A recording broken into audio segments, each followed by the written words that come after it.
ඔබ දන්නවාද අපේ ශරීරයේ සෞඛ්‍ය, අපේ මනෝභාවය සහ අපේ ප්‍රතිශක්තිකරණය තීරණය කරන ප්‍රධානම තැන තියෙන්නේ අපේ බඩවැල් ඇතුලේ බව.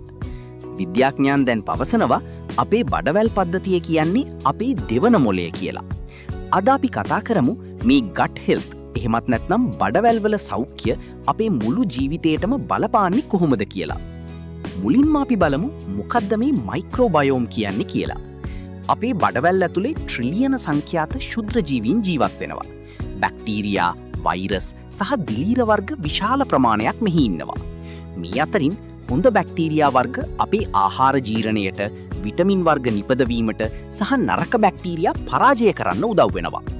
ඔබේ බඩවැල් වල ඉන්න මේ හොඳ බැක්ටීරියා ප්‍රමාණය අඩු වුණොත් ඔබේ මුළු සෞඛ්‍ය පද්ධතියම කඩා වැටෙන්න පුළුවන්. බොහෝ දෙනෙක් නොදන්නා කරුණක් තමයි අපේ ප්‍රතිශක්තිකරණ පද්ධතියෙන් 70%කට වඩා තියෙන්නේ අපේ බඩවැල් ආශ්‍රිතව බව. ඒ කියන්නේ ඔබට නිතරම හෙම්බිරිස්සාව, කැස්ස හෝ වෙනත් ලෙඩ රෝග හැදෙනවා නම් ඒකේ තේරුම ඔබේ බඩවැල් වල සෞඛ්‍ය පිරිහී ඇති බවයි. බඩවැල් නිරෝගීව තියෙනවා නම් බාහිරින් එන ලෙඩ රෝගවලට එරෙහිව සටන් කරන්න ඔබේ ශරීරයට පුදුම ශක්තියක් ලැබෙනවා. තවත් ඉතාමත් වැදගත් දෙයක් තමයි අපේ මානසික සෞඛ්‍ය. අපේ සතුට තීරණය කරන සෙරටෝනින් කියන හෝමෝනයෙන් 90%ක්ම නිපද වෙන්නේ මොළේ නෙවෙයි අපේ බඩවැල් ඇතුලේ. ඒ නිසා තමයි ඔබට මානසික පීඩනයක් දැනෙනකොට බඩේ අපහසුවක් දැනෙන්නේ. ඔබ නිතරම කනස්සල්ලෙන් හෝ විෂාදයෙන් ඉන්නවා නම් ඒකට විසඳුම තියෙන්නේ ඔබේ ආහාර වේල ඇතුලේ වෙන්න පුළුවන්. ඔබේ බඩවැල් වල සෞඛ්‍ය නරකාතට හැරී ඇති බව හඳුනාගන්නේ කොහොමද? ඔබට නිතරම බඩ පිපුම, මලබද්ධය, අධික මහන්සිය, සමේ රෝග හෝ පැණි රස කෑමට ඇති අධික ආශාව තියෙනවා නම් ඔබේ බඩවැල් ඇතුලේ ඉන්න බැක්ටීරියා අසමතුලිත වෙලා තියෙන්න පුළුවන්.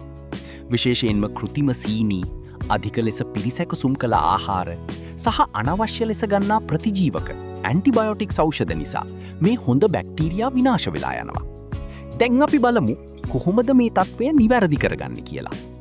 පළමුවෙන්ම ප්‍රෝබයොටික්ස් අඩංගු ආහාර ඔබේ ආහාර වේලට එකතු කරගන්න. ලංකාවේ අපිට තියෙන හොඳම ප්‍රෝබයොටික් ආහාරය තමයි මුදවපු කිරි. ඒ වගේම අච්චාරු වර්ග සහ පැසවීමට ලක් කළ ආහාර ඉතාමත් ගුණදායකයි. දෙවන්න තමයි ප්‍රීබයොටික්ස්.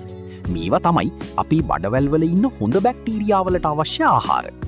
කිඳි සහිත එළවලු, පළතුරු, සුදුලූණු සහ ලූණු වර්ග මේට උදාහරණයි.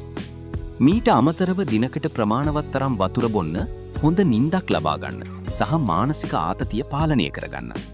ඔබ ඔබේ බඩවැල් වලට ආදරය කරනවා නම් ඒවා ඔබේ මුළු ශරීරයේම නිරෝගීව තබා ගන්න කැප වෙනවා.